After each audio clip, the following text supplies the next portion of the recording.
Welcome to Monster Brain Creative Creatures. I'm Megan Tenyus, and this is my art show where I create about the monsters of our everyday lives. It's edgy alternative art therapy because you know it should be normalized and cool to talk about mental health.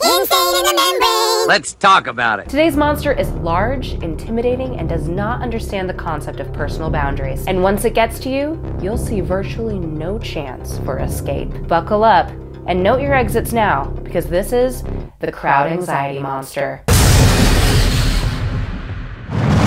The Earth has 7.4 billion people on it. We're bound to have to deal with crowds a lot, whether it's in malls, concerts, bars, grocery stores, or just any public place. And it's not all the time, but every once in a while, I really struggle in a crowd. My anxiety has a history of producing crippling panic attacks if I don't monitor it correctly. So sometimes I worry that I'll experience one of those in a crowded public place and embarrass myself to no repair.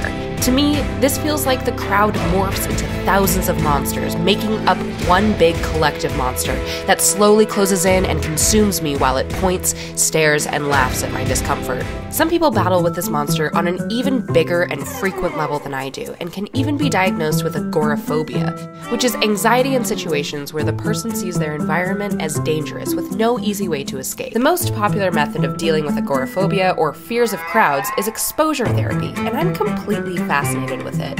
It involves gradually exposing someone to a situation in order to overcome the fear it creates. Some people might only need to take a few steps of this, while others work on it for weeks or months. For example, if I go to the grocery store without a list, I have a tendency to feel out of control. And if I panic or get embarrassed in the store, I might develop an irrational fear of grocery stores.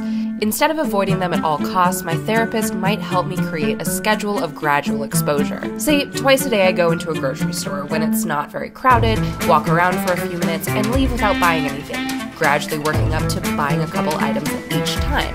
Then, as time goes on, I might be able to stand in longer lines or go on busier days, understanding that even if my level of anxiety is high, I can let the panic I feel peak and pass rather than peak and let it crumble me. So even if you struggle with these ugly, intimidating crowd monsters, remember that in time, you can definitely conquer it.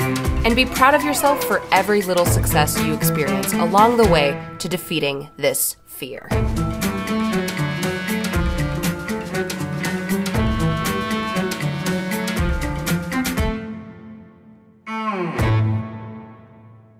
Thank you so much for watching this episode of Monster Brain. Please tap that like button and leave me a comment down below about what other monsters you might be struggling with this week. We all have things in our brain that we're working on, so never feel ashamed of it. We're gonna get through it together. Subscribe to Snarled, and as always, I encourage you to create about your feelings and your personal monsters as well. If you create monster art or you color in my black and white versions, please share them online and tag We Are Snarled and Megan Tenyus, because we love to support and see your work as well. I also go live here on Snarled every Thursday at 4:30 p.m. Pacific time, so if you want to draw along live with me and just chat in the chat, please show up for that.